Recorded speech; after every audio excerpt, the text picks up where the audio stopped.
आज की हमारी वीडियो है बेसिक इलेक्ट्रिकल एमसीक्यू पार्ट 2। इसमें हम आपको बेसिक इलेक्ट्रिकल से कुछ क्वेश्चन कराते हैं और उनको हम डिटेल में समझते हैं। तो बढ़ते हैं नेक्स्ट क्वेश्चन की तरफ है। हमारा नेक्स्ट क्वेश्चन है, आप डिस्प्ले पे देख रहे होंगे, conduction will not occur when body are, जब पदार्थ में जो चालन घटित नहीं होगा, किस कंडीशन में घटित नहीं होगा चालन। ऑप्शन नंबर 1 है जब एट सेम टेम्परेचर होगा, यानी एक ही समान तापमान पे होगा। ऑप्शन नंबर बी है केप्ट इन वैक्यूम, जब वैक्यूम में रखे जाएंगे। ऑप्शन नंबर सी है इमर्ज इन वाटर, यानी जब पानी में डुबो के रखे जाएंगे। ऑप्शन नंबर डी है केप्ट इन स्टिल एयर, हवा में रखा जाएगा। तो अब इसमें बेसिक सी बात समझने की है कि कंडक्शन कब नहीं होगा, जब किन्हीं दो बॉडी के अंदर सेम टेम्परेचर होता है, यानी एक बॉडी ए है हमारी यहाँ पे ए, एक बॉडी ए है, एक बॉडी बी है हमारे पास में ये। अगर इनके पास में सेम टेम्परेचर होगा, मान के चलो यहाँ पे 50 डिग्री सेल्सियस है और इस पर 50 डिग्री सेल्सियस है, तो इन दोनों के बीच में कोई भी कंडक्शन यानी टेम्परेचर का डिफरेंस नहीं है। इसके कारण इन दोनों के बीच में कोई भी कंडक्शन नहीं होगा। इसी तरह से अगर हम इलेक्ट्रिकल की हम बात करें तो इलेक्ट्रिकल में भी मान के चलो ये दो हैं हमारे, एक ए है हमारा पॉइंट, एक यहाँ पे बी है। यहाँ पर अगर 10 वोल्टेज है ना, और यहाँ भी 10 वोल्टेज है, तो इन दोनों के बीच में कोई भी करंट फ्लो नहीं होगा। करंट फ्लो जब होगा जब इन दोनों के बीच में डिफरेंस यहाँ पर 10 है तो यहाँ पर 11 वोल्टेज होगा, तो करंट इस साइड में हो जाएगा। और ज़्यादा डिफरेंस होगा तो और ज़्यादा होगा। तो उसी तरह से अगर टेम्परेचर में डिफरेंस होगा तो तभी उनके बीच में टेम्परेचर का कंडीशन होगा। तो इसका ऑप्शन नंबर ए सही है, जब सेम टेम्परेचर होगा। तो ऑप्शन नंबर ए इसका सही है, जब सेम टेम्परेचर होगा तो उसमें कंडेंसर नहीं होगा। At same temperature, at same temperature, इसका ऑप्शन नंबर ए सही है। जब उसका सेम टेम्परेचर होगा तो उस पदार्थ में चालन कंडेंसर नहीं होगा। नेक्स्ट क्वेश्चन है हमारा 12 नंबर। तो क्वेश्चन क्या कह रहा है, the body will reflect the entire radiation incident on it set to, वह पिंड जो संपूर्ण विकिरण घटनाओं को परिवर्तित कर देता है उसको कहा जाता है। कैसे कहा जाता है उस बॉडी को? तो ऑप्शन नंबर ए है हमारा वाइट, ऑप्शन नंबर बी है ग्रे, ऑप्शन नंबर सी है ब्लैक और ऑप्शन नंबर डी है कलरलेस। भाई इसमें सिंपल सी बात है कि कोई भी बॉडी अगर सभी तरह के रेडिएशन को रिफ्लेक्ट कर देगी या सभी तरह की लाइट को अगर रिफ्लेक्ट करती है तो वो बॉडी वाइट बॉडी होती है, और सभी तरह के रेडिएशन को अगर ऑब्जर्व करती है तो वो बॉडी ब्लैक बॉडी कहलाती है, ब्लैक बॉडी कहलाती है। और सभी तरह की लाइट को रिफ्लेक्ट करने वाली या रेडिएशन को रिफ्लेक्ट करने वाली बॉडी वाइट बॉडी कहलाती है। तो इसका ऑप्शन नंबर ए सही हो गया, इसका ऑप्शन नंबर ए इसका सही आंसर हो गया है। तो क्वेश्चन हमारा था which of the following is not the same as watt, मतलब कौन सा एक वाट की तरह नहीं है। नंबर 1 है जूल पर सेकेंड, नंबर बी है हमारा एम्पियर स्क्वायर इंटू ओम, नंबर तीसरा है हमारा voltage square into divide by number तीसरा है voltage square upon ampere, number D है वोल्टेज अपॉन एम्पियर। अब इस क्वेश्चन को समझने के लिए हमें क्या है, चारों ऑप्शनों को चेक करना पड़ेगा कि वाट के इक्वल है क्या नहीं है। तो पहला है जूल बटे सेकेंड। जूल बटे सेकेंड कैसे निकालोगे आप? तो पावर का फॉर्मूला क्या है हमारे पास में? पावर का फॉर्मूला है हमारे पास में P equal to B I, ठीक है, बी आई है। अब ओम का नियम क्या कहता है, बी बराबर आई आर होता है, ठीक है, आई आर होता है। तो बी की जगह हम ये आई आर रख देंगे यहाँ पे, तो आई आर इंटू आई, तो कितना हो जाएगा, आई स्क्वायर आर हो जाएगा, ठीक है। और ये होता है हमारा पास में एम्पियर स्क्वायर अपॉन ओम, और ये हो गया किसके, पी के बराबर, यानी कि वाट के बराबर। तो ये ऑप्शन नंबर हमारा बी वाट के इक्वल हो गया। ऑप्शन नंबर सी को चेक करते हैं हम कि वोल्टेज स्क्वायर अपॉन ओम। तो वोल्टेज स्क्वायर अपॉन ओम क्या करेंगे, जो ये आई है हमारे पास में, तो यहाँ से हम निकालेंगे आई का मान, तो B upon R equal to R I हो जाएगा, equal to I, B upon R equal to I हो जाएगा। अब इस इस आई की जगह पे ये मान रखो आप इसका, ये वाला, ठीक है। तो आई की जगह ये मान रखेंगे तो B square B upon R का स्क्वायर इंटू आर, एक आर से एक आर कट जाएगा, है ना, तो इक्वल में बचेगा बी स्क्वायर अपॉन आर। और बी स्क्वायर क्या है हमारे पास में, वोल्टेज का स्क्वायर अपॉन ओम का स्क्वायर, और ये किसके इक्वल हो गया, ये भी पावर के इक्वल हो गया। तो ये ऑप्शन भी हमारा वाट के इक्वल हो गया। अब ऑप्शन नंबर ए बचा अभी इसमें, ऑप्शन नंबर ए हमारा बचा जूल पर सेकंड।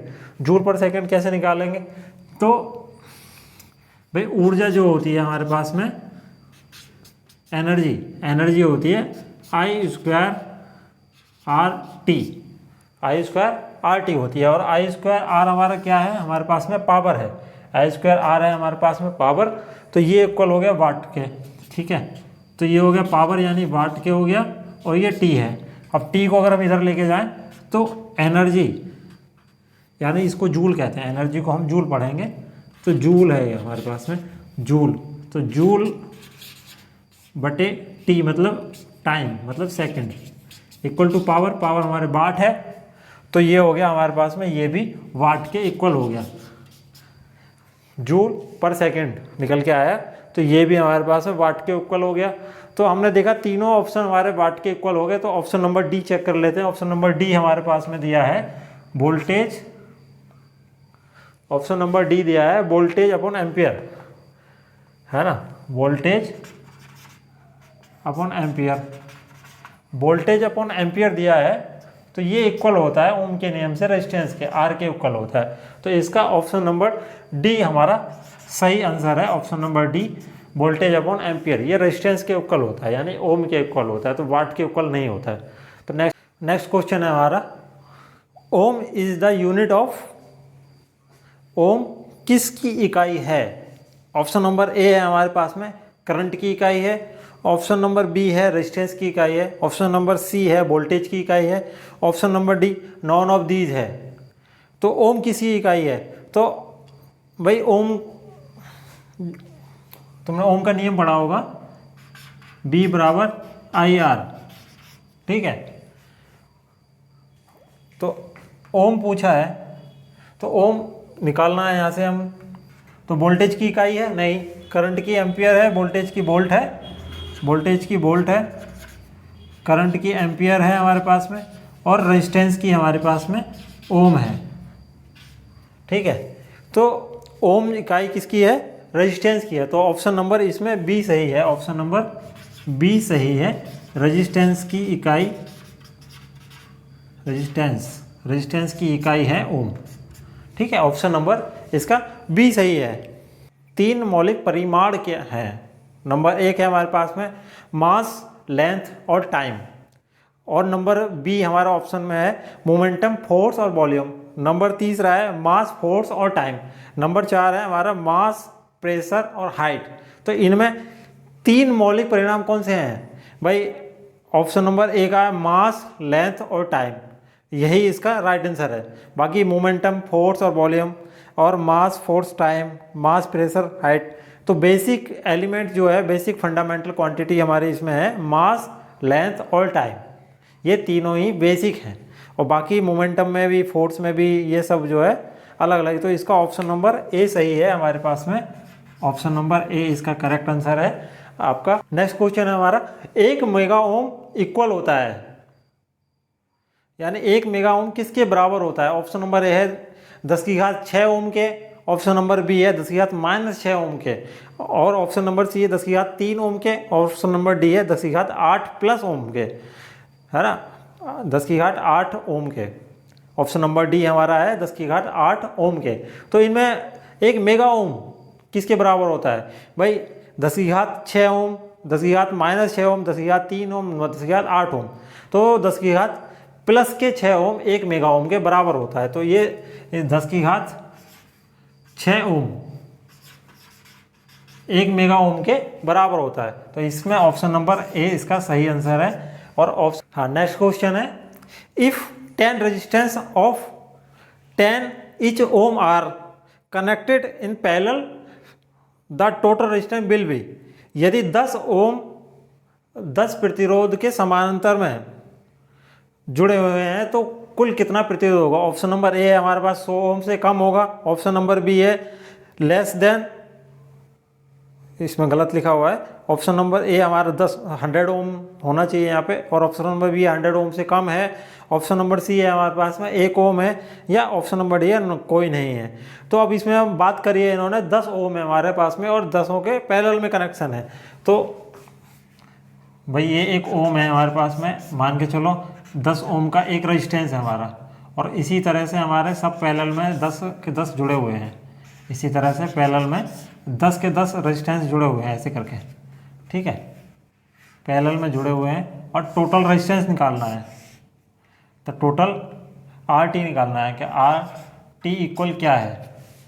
तो RT जो होता है पैरेलल में, उसका फॉर्मूला क्या है, 1/R equal to 1/R1 plus 1/R2 plus 1/R3 dash, इसी तरह से आपका 1/10, क्योंकि 10 ओम दिए हैं टोटल मिला के, तो 1/R10 हो गया। तो सभी 10 के हैं सेम हमारे पास में, तो सभी में आ जाएगा 1/10 प्लस 1/10 डॉटेड डॉटेड प्लस 1/10, 10 हो गया सभी का।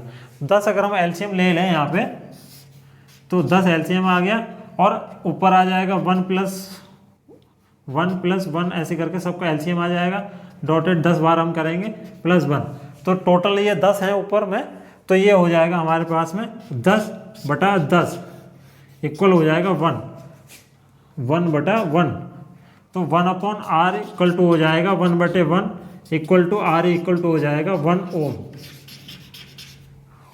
तो अगर 10 रजिस्टेंस अगर पैरेलल में जोड़े गए हैं 10, है ना, और उनका अगर टोटल रेजिस्टेंस निकालना है तो फॉर्मूले से निकालेंगे तो उसका इक्वल होगा 1 ओम के बराबर होगा। तो इसमें ऑप्शन नंबर सी हमारे पास में सही है, 1 ओम, ऑप्शन नंबर सी इसका सही है।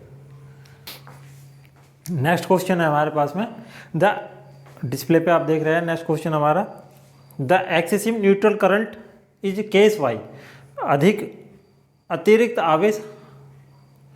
अतिरिक्त आवेश हानि का कारण क्या है। तो ऑप्शन नंबर ए है हमारे पास में फैन, ऑप्शन नंबर बी है रेफ्रिजरेटर, ऑप्शन नंबर सी है हमारे पास में electronic blast, option number D है कूलर।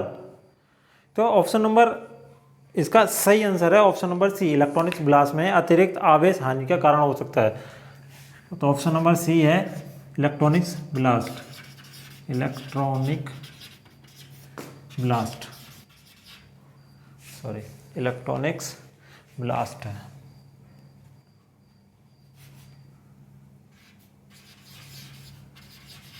इलेक्ट्रॉनिक्स ब्लास्ट, उसका ऑप्शन नंबर सी सही है, इलेक्ट्रॉनिक्स ब्लास्ट। अब बढ़ते हैं नेक्स्ट क्वेश्चन की तरफ, the unit of electric energy is, या विद्युत ऊर्जा की इकाई है, विद्युत ऊर्जा की इकाई क्या है इसमें बताएं। नंबर 1 ऑप्शन है हमारे पास में वाट है, नंबर बी ऑप्शन है किलोवाट है, ऑप्शन नंबर तीसरा है हमारे पास किलोवाट आवर है, ऑप्शन नंबर डी है जूल। भाई विद्युत एनर्जी, विद्युत ऊर्जा की बात करें तो वाट हमारे पास में है, पावर की इकाई है, किलोवाट उसकी बड़ी इकाई हो गई किलोवाट, ऑप्शन नंबर बी है ना। किलोवाट आवर ये आपका विद्युत ऊर्जा की इकाई है, तो आपने पढ़ा होगा घर में कि एक यूनिट आता है, तो वो किलोवाट आवर जो है हमारे पास में विद्युत ऊर्जा की इकाई है। तो ऑप्शन नंबर सी इसका करेक्ट आंसर है,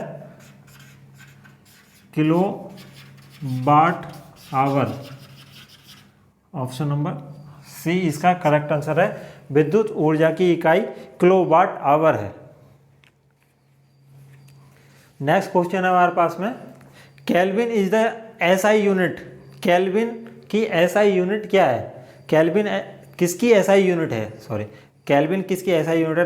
ऑप्शन नंबर 1 है हमारे पास में टाइम की, और ऑप्शन नंबर बी है करंट की, ऑप्शन नंबर 3 है टेम्परेचर की है, ऑप्शन नंबर डी है लाइट इंटेंसिटी की। तो केल्विन यूनिट किसकी है, केल्विन बताइए। तो ऑप्शन नंबर इसका सी है टेम्परेचर की, एसआई यूनिट है टेम्परेचर की, इसका भी ऑप्शन नंबर सी सही है टेम्परेचर की। केल्विन जो SI यूनिट है वो टेम्परेचर की होती है। ठीक है, नेक्स्ट क्वेश्चन है हमारे पास में, विच of the following is a vector quantity.